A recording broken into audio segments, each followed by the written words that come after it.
বলতে পারেন এক ধরনের ঐক্যমতের জায়গাটা আমরা আজকে পৌঁছাতে পেরেছি। আমরা বলেছি অর্থ বিল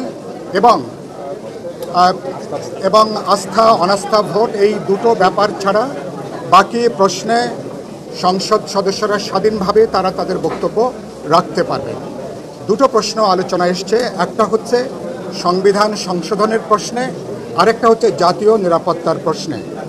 এই দুটো প্রশ্ন যেসব দল মনে করেন এগুলো বাকি দুটোর সাথে যুক্ত করা দরকার, তাদের দলের নির্বাচনী ম্যানিফেস্টোতে তারা এটা যুক্ত রাখতে পারবেন। তারা যদি নির্বাচনে জয়লাভ করতে পারেন, পরবর্তী পার্লামেন্টে যে আস্থা ভোট এবং অর্থ বিলের পাশে সংবিধান সংশোধন এবং জাতীয় নিরাপত্তার বিষয়টাকে যুক্ত করে চারটে বিষয় তারা যুক্ত করতে পারবেন। বাকি প্রশ্নে সংসদ সদস্যরা ইন্ডিপেন্ডেন্টলি তারা ভূমিকা পালন করতে পারবেন।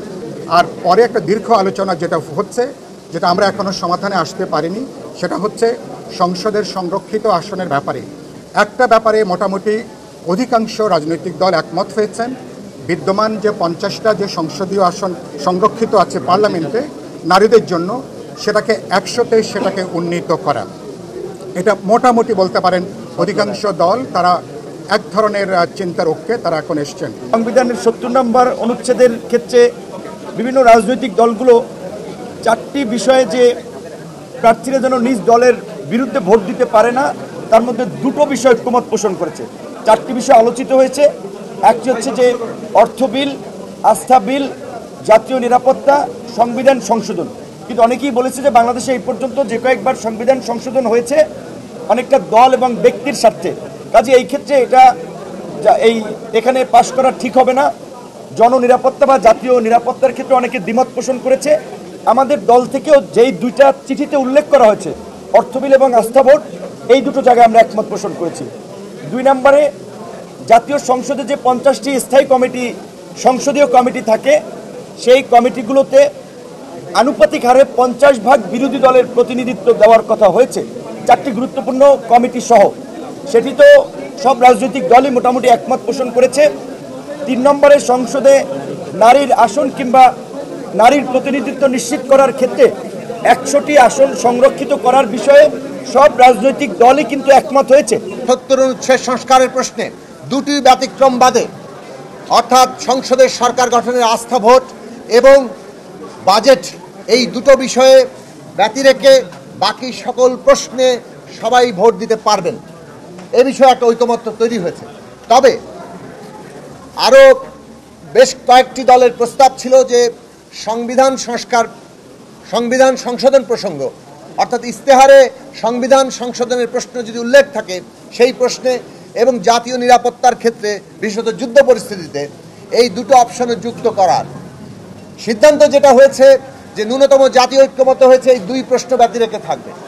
এখানে ডিসেন্ট ভয়েস কিংবা ভিন্নমত হিসেবে অ্যাপেন্ডিক্স হিসেবে জাতীয় সনদে ওই দুটো পয়েন্টও লেখা থাকবে।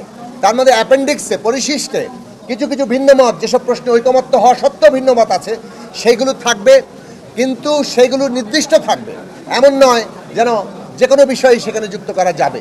নারীর আসন, সংরক্ষিত আসন 100 হওয়া দরকার, এ বিষয়ে মোটামুটি ঐকমত্য তৈরি হয়েছে। কিন্তু এই 100 আসন সরাসরি নির্বাচন হলে কী পদ্ধতিতে হবে সে নিয়ে এখন পর্যন্ত কোনো ঐকমত্য তৈরি হয়নি। ঘূর্ণায়মান পদ্ধতির পক্ষে সরাসরি নির্বাচনে 400 আসন করে 100 ঘূর্ণায়মান পদ্ধতিতে আমরা আমাদের সমর্থন রেখেছি। এর বাইরেও যদি ঐকমত্য না হয় তাহলে কোন ধরনের প্রক্রিয়ার মধ্য দিয়ে আমরা এই লক্ষ্য অর্জন করব সেটা নিয়ে আলোচনা চলছে, আমরাও ভাবছি, এবং এই নিয়ে রাজনৈতিক দলের মধ্যে আরও আলাপ আলোচনা হবে। 70 অনুচ্ছেদ ফ্লোর ক্রসিং নিয়ে অনেক আলোচনা হচ্ছে। জনগণের জন্য একটু বলছি যে 70 অনুচ্ছেদ বলতে বোঝানো হয় সংসদ সদস্য দলীয় ব্যানারে নির্বাচিত হবার পরেও সেই দলের দলীয় প্রস্তাবনা অথবা বিলের বিপক্ষে কোনো সংসদ সদস্য ভোট দিতে পারবেন কিনা, পারলে কোন কোন ক্ষেত্রে পারবেন, এই জিনিসটাকে বলা হচ্ছে ফ্লোর ক্রসিং অথবা হচ্ছে 70 অনুচ্ছেদ।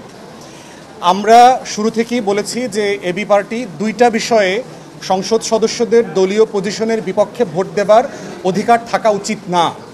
তার ভিতরে একটা হচ্ছে আস্থা ভোট, নো কনফিডেন্স ভোট, যেটার মাধ্যমে আপনার নির্বাচিত সরকারের পতন হইতে পারে। এবং আপনারা আগের যারা ঘটনাগুলোর কথা মনে আছে 2004-5-6-এ 100-150 এমপি কেনাকাটা হবে, তারা অন্য দলে যোগ দেবেন এবং নো কনফিডেন্স ভোটে হারিয়ে দেওয়া হবে, এরকম চেষ্টা হয়েছে। 54-এর সংসদেও আমরা এই ঘটনাগুলো দেখেছি।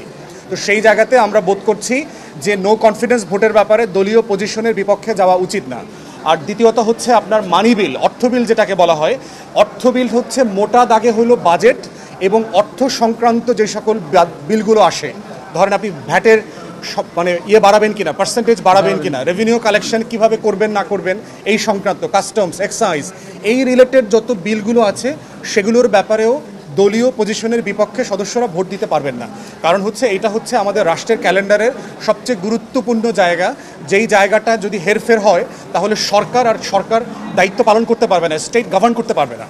এই দুইটা বিষয়ের বাইরে এবি পার্টি মনে করে যে কোনো বিষয়ে সংবিধান সংশোধন বলেন, জাতীয় নিরাপত্তা ইস্যু বলেন, যে কোনো বিষয়ে সংসদ সদস্যদের ঘরে বাইরে, দলের বাইরে, সংসদে পজিশনের বিপক্ষে কথা বলবার অধিকার থাকা উচিত এবং সেটা না থাকলে যে ডেমোক্রেটিক প্র্যাকটিস আছে সেই অভ্যেসটা লঙ্ঘিত হবে, বাধাগ্রস্ত হবে। 70 অনুচ্ছেদের বিষয়েও আমরা নতুন করে ভাবনার কথা বলেছি। তা সেই ভাবনায় আজকে আমাদের দলের নানামত, তারপরে ঐক্যমত্য এখানে আমরা পোষণ করা গেছে। অন্তত পক্ষে ধরুন আস্থা ভোট এবং অর্থ বিল, এই দুইটা গুরুত্বপূর্ণ।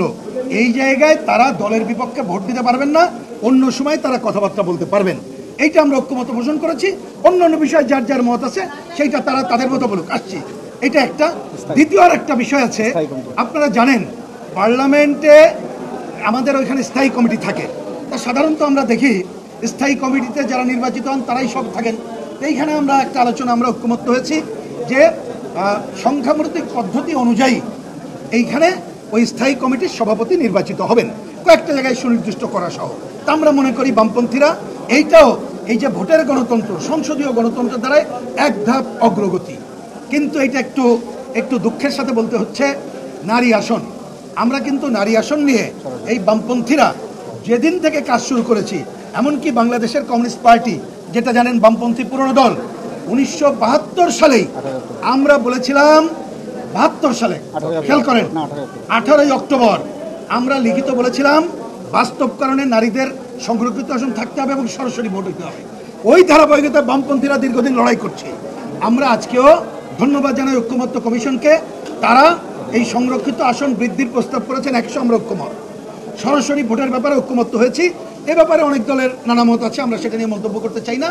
আমরা এখনো পর্যন্ত এটা পৌঁছাইতে পারিনি যে এইটা কীভাবে এটা সম্পন্ন হবে, এটা আলোচনা চলছে। আমি আশা করি যে ব্যাপারে অধিকাংশ দলের মতামতকে গ্রহণ করে আমাদের দেশের নারী সমাজ, তাদেরকে পেছনে রাখবো না, কিভাবে অগ্রগতির ধারা আনতে পারি।